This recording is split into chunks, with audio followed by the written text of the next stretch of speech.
कि रामायण महाभारत देश में हुई नहीं। ये तो पुष्यमित्र शुंग ने 10 राजाओं की वंशावली मौर्य वंश को खत्म करके, उसके दरबार में लेखक था, लड़की की शादी राजा से करके सेनापति का खिताब लिया, सेना अपनी पर ली और राजा कत्ल कर दिया और वहां से अयोध्या आके बसाई 184 ईसा पूर्व, यानी 2200 साल पहले अयोध्या बसी। किस किस वंश ने उस पर राज करा? शुंग वंश ने स्टार्ट किया, अयोध्या बसाई थी शुंग वंश ने। और उसके बाद जहाँ कुषाण वंश है, जहाँ गुप्त वंश है, जहाँ पाल वंश है, जितने भी वंशों ने राज किया उसका हिस्ट्री में वर्णन है। वहां कहीं राम की जो अयोध्या बसने से पहले, अब जब अयोध्या में जन्म हुआ तो उससे अयोध्या बसने से पहले तो राम नहीं आए होंगे। लेकिन हकीकत में पूरे देश के अंदर 4 करोड़ मंदिर हैं। देश के अंदर वर्ल्ड लेवल की 4 यूनिवर्सिटियां हैं नहीं। 15 लाख करोड़ रुपए का बजट हर सालाना लोगों की जेब से उठ करके मंदिरों में चला जाता है। और अब तो सरकार कह रही है कि मंदिरों के महंतों को उनको तनख्वाह भी दी जाए। देश के अंदर अगर सरस्वती लक्ष्मी पूजा से धन और ज्ञान आना था तो फिर वो सारा हमारे भारत देश में आना चाहिए था। वो जो इधर Canada, America, Australia, Dubai, Japan, चीन, रूस, वो धन तो सारा वहां चला गया, ज्ञान सारा वहां चला गया। जितने मोबाइल, लैपटॉप या जितने भी टेक्नोलॉजी है वो सारी जापान की है 70% देश में, दुनिया के अंदर। चीन तो मल्टीप्लाई करके सारे विश्व के बाजारों में उतरा पड़ा है। हम यहाँ सरस्वती लक्ष्मी की पूजा करके अपने दिल बढ़ावे कर रहे हैं और विश्व जो है ना कहाँ का कहाँ पहुंच गया। हम चाहते हैं कि देश के अंदर इतने देवी देवता 33 करोड़ थे, सारे बार ये देश गुलाम होया, कभी मुगलों का, कभी आर्यों का, कभी अंग्रेजों का। इसी पर चीन के आक्रमण है, इसी के ऊपर जो है ना सारे आक्रमण इसी पे हुए। वो क्यों हुए कि यहाँ के लोगों ने पत्थरों की पूजा करवा दी, पेड़ों की पूजा करवा दी, नदियों नालों की पूजा करवा दी, गरुड़ों घुगियों की पूजा करवा दी, मानसिक गुलाम बना दिए।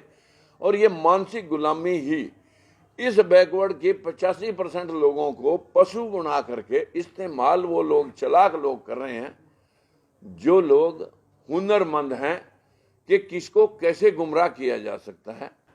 यहाँ पर 2 विचारधाराएं हैं, एक अंबेडकरवादी बराबरी की विचारधारा, एक मनुवादी विचारधारा जिसमें कुछ लोगों को बाकियों को नीच बनाना है और मुट्ठी भर श्रेष्ठ बनने हैं।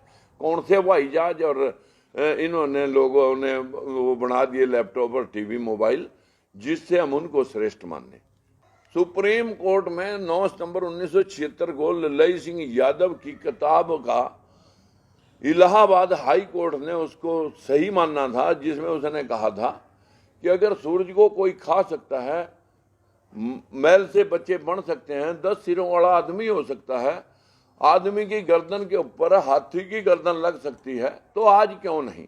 अगर गर्द घुगियां, कौवे, पक्षी बोलते थे, समुद्र बोलते थे, तो अब क्यों नहीं, जब साइंस टेक्नोलॉजी इतनी आगे बढ़ी। ये तो सुप्रीम कोर्ट ने अंधविश्वास का चीरहरण इलाहाबाद हाई कोर्ट ने किया। हमारे देश के सुप्रीम कोर्ट के अंदर भाषा विभाग, पुरातत्व विभाग, आर्कोलॉजिकल डिपार्टमेंट और लैंग्वेज डिपार्टमेंट दोनों ने हल्फनामा दे रखा कि रामायण महाभारत का देश के अंदर कोई ऐतिहासिक तथ्य नहीं है। अब बताइए, वो मैंने नकारा या सुप्रीम कोर्ट में एफिडेविट देने वालों ने नकारा? मैंने कभी जिंदगी में मंदिर नहीं गया, श्री राम का नारा नहीं गाया। मैं तो फूले साहब का अनुयायी हूँ और मैं जो है ना गौतम बुद्ध की विचारधारा से अभी भी मेरी मतलब जो है ना विपसना केंद्र से लौट के आया। मैं कभी आडंबर में, धर्म क्या है? जो सबके लिए बराबरी दर्ज करता हो, सबका सम्मान करता हो, सबके कल्याण का और मंगलमय होने का की कामना करता हो, वो है इंसानियत धर्म। जो गौतम बुद्ध ने दुनिया को पंचशील दी, विश्व के 80 मुल्कों में आज गौतम बुद्ध को माना जाता है। हमारे देश का प्रधानमंत्री जाता है, मैं बुद्ध की धरती से आया हूं, वहां राम श्याम की धरती क्यों नहीं कहता? हमारे देश के अंदर पंचशील जो थी वो विश्व के 80 कंट्री मान रहे हैं। चोरी, झूठ, नशा, अनैतिक व्यभिचार, बिना वजह हत्या, इन 5 दुष्कर्मों को छोड़कर मानव कल्याण के लिए जो आदमी काम करे उसे लोगों ने जीते जी महापुरुष और मरने के बाद उसे भगवान मान लिया। ऐसे ही कबीरदास हैं, ऐसे रविदास हैं, ऐसे गुरु नानक देव हैं, ऐसे गुरु गोविंद सिंह हैं, ऐसे ही सोक्रेटिस हैं, ऐसे ईसा मसीह हैं, ऐसे मोहम्मद पैगंबर साहब हैं। जितने भी भगवानों का मान रहे वो सब इंसान हुए। अगर ये इंसान हुए तो इनका भी इतिहास होना चाहिए था। तो इसलिए हमारा मानना है कि हम ऐतिहासिक तथ्यों के ऊपर बात करें। और इस देश की गरीबी का मूल कारण है अंधविश्वास। सत्ता हथियाने के लिए एक अच्छा मुद्दा है, क्योंकि भावनाओं से खेलना, और जब उनके ऊपर कोई व्याख्यान करता है तो इनकी भावनाओं को चोट लग जाती है। हमारी भावनाओं को कभी 4000 साल में चोट ही नहीं लगी, न 73 साल की आजादी में चोट लगी।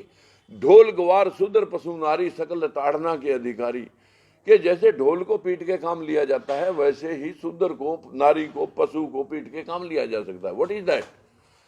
फिर दूसरी बात, पूज्य विपर चाहे गुणहीना, मत पूज्य शूद्र को चाहे गुणहीन। कितना भी गुणवान हो, शूद्र पूजनीय नहीं है।